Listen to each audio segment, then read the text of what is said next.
अगर हिंदुओं के देश में राम मंदिर के ऊपर राजनीति होती है तो ये बहुत पहले होना चाहिए था और ये बहुत अच्छी बात है कि हो रही है। तो रामलला टेंट से मंदिर में आ गए हैं, अब वहीं वो विराजेंगे और बाकी फैसिलिटी उसके साथ साथ पूरा शहर डेवलप हो रहा है और राम मंदिर के साथ साथ पूरा अयोध्या धाम जो है तो डेवलप हो जाएगा। तो राम मंदिर में नरेंद्र मोदी जी का बहुत योगदान है। आप 2014 के पहले की स्थिति देख लीजिए और 2014 के बाद की स्थिति देख लीजिए। लक्ष्य था राम मंदिर में 100 करोड़ से 900 करोड़ रुपए इकट्ठा करने का।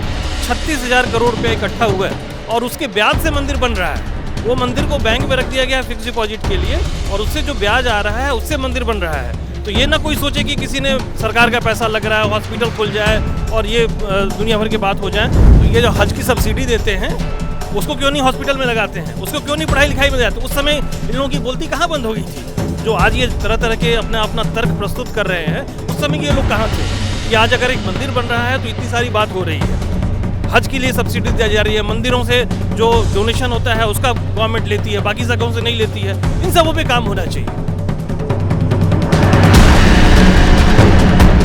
अब मैम क्या नाम है आपका? मेरा नाम सीमा रानी पांडे है। अच्छा सीमा मैम, आप मुझे बताइए, जैसे इस समय देश में राम लहर चल रही, राम के नाम की लहर चल रही है, इसमें बहुत राजनीति भी हो रही है। कोई कह रहा है कि बीजेपी इसको जो है वोट लेने के लिए जानबूझ के चुनाव से पहले कर रही है। आपको लगता है कि मैम इसमें राजनीति ही है मुख्य वजह? कोई भी राजनीति पार्टी जब आती है तो उसका कुछ एजेंडा तो होता ही है। तो अगर ये राजनीति है तो बहुत अच्छी बात है। अगर हिंदुओं के देश में राम मंदिर के ऊपर राजनीति होती है तो ये बहुत पहले होना चाहिए था और ये बहुत अच्छी बात है कि हो रही है। और मुझे नहीं लगता कि ये राजनीति से या प्रेरित है या कुछ भी, बट ये बस ये कि मंदिर बन जाए ठीक है, बहुत बहुत अच्छी बात है। हिंदुस्तान में मंदिर बनना ही चाहिए। लेकिन देखिए इसमें ना जो शंकराचार्य हैं जिनको जाना चाहिए वो तो बोल रहे हैं कि ये वोट लेने के लिए मंदिर बना रहे हैं। अभी मंदिर पूरा हुआ भी नहीं है तब भी उसमें प्राण प्रतिष्ठा करने जा रहे हैं। आप देखते हैं क्या घर में कि अगल बगल कहीं मंदिर बन रहा हो, आधा ही बना है तब तक मूर्ति ला के बैठा दिया। हम स्कूल बना रहे होते हैं तो स्कूल आधा ही बना होता है और हम उसमें एडमिशन शुरू कर देते हैं बच्चों का, है ना, ताकि उससे हमको कुछ फंडिंग आए। तो सरकार पैसा दे, फिर इसका मतलब सरकार से पैसा नहीं मिल रही है तो उससे जब लोग वहाँ जाएंगे कुछ फंडिंग होगी तो उससे आगे बन सकता है, जैसा जितना मुझे समझ में आ रहा है। तो ठीक है, अगर ऐसा है तो बहुत अच्छी बात है, लोग जाएंगे। आप क्या सोचते हैं सर? इस बात को अगर ऐसे भी देखा जाए कि जब हम अपना घर बनाते हैं, सपोज कीजिए कि हम कहीं किराए पे रह रहे हैं और घर रहने लायक हो जाता है तो हम गृह प्रवेश करके घर में घुस जाते हैं। उसके बाद बाकी जो फैसिलिटी है वो धीरे धीरे डेवलप होती रहेगी। तो रामलला टेंट से मंदिर में आ गए हैं, अब वहीं वो विराजेंगे और बाकी फैसिलिटी उसके साथ साथ पूरा शहर डेवलप हो रहा है और राम मंदिर के साथ साथ पूरा अयोध्या धाम जो है तो डेवलप हो जाएगा।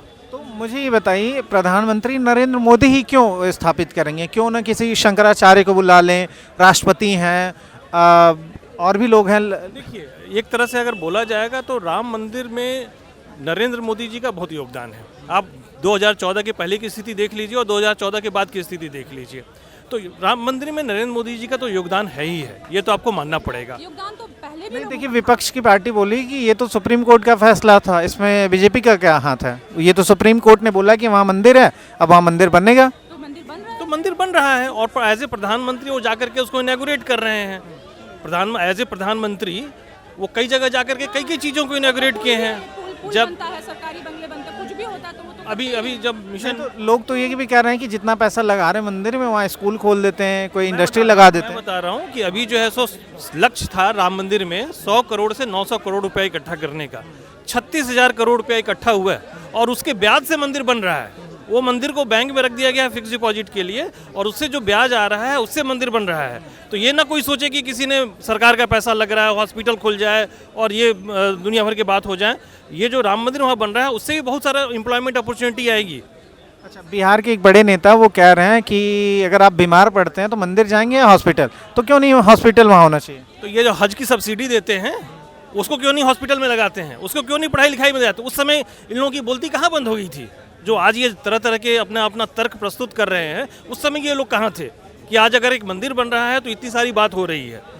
हज के लिए सब्सिडी दी जा रही है, मंदिरों से जो डोनेशन होता है उसका गवर्नमेंट लेती है, बाकी जगहों से नहीं लेती है। इन सबों पे काम होना चाहिए।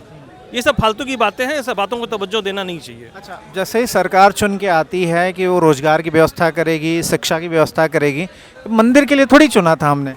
बिल्कुल मंदिर के लिए हम लोगों ने चुना था, बट अभी तो आप ही ने बोला कि मंदिर ने तो कोर्ट ने मार्ग प्रशस्त किया है। जब कोर्ट ने मार्ग प्रशस्त किया है तो मंदिर बन रहा है। तो वो तो गवर्नमेंट का काम है कि जो कोर्ट आदेश दे, आदेश पारित करे, उसको इम्प्लीमेंट करे, तो उसी को इम्प्लीमेंट किया जा रहा है। तो उसके लिए तो मठ के पंडित जी होते हैं, पुजारी हैं, शंकराचार्य, वो लोग देखेंगे अपना। प्रधानमंत्री को तो चाहिए कि देश को आगे बढ़ाने के लिए काम करे, वो मंदिर खेल रहे हैं। नहीं, मंदिर नहीं खेल रहे हैं। अगर मठ को, पुजारियों को चाहिए कि मंदिर का मंदिर बनाए, तो जिस तरीके से गवर्नमेंट आज स्कूल बना रही है, कॉलेज खोल रही है, रोड्स बना रही है, उस तरीके से मंदिर भी बना रही है। ये भी उनके काम का एक हिस्सा है। ऐसा नहीं कि वो 100% अपना टाइम इसी को दिए जा रहे हैं। जैसे बाकी सारे डेवलपमेंट हो रहे हैं, उसी डेवलपमेंट में मंदिर भी एक हिस्सा है। भारत एक आध्यात्मिक देश है और इस पे अध्यात्म पे भी काम होना चाहिए, क्योंकि उससे हमारे जो युवा पीढ़ी है उनका जो चरित्र है ना, वो अध्यात्म ही निर्माण करेगा। जो इतने इधर चारों तरफ जो सिगरेट शराब चल रहा है, जो हम लोग अभी यहीं देख रहे हैं कनॉट प्लेस में, ये चीज़ें अध्यात्म से ही रुकेंगी ये।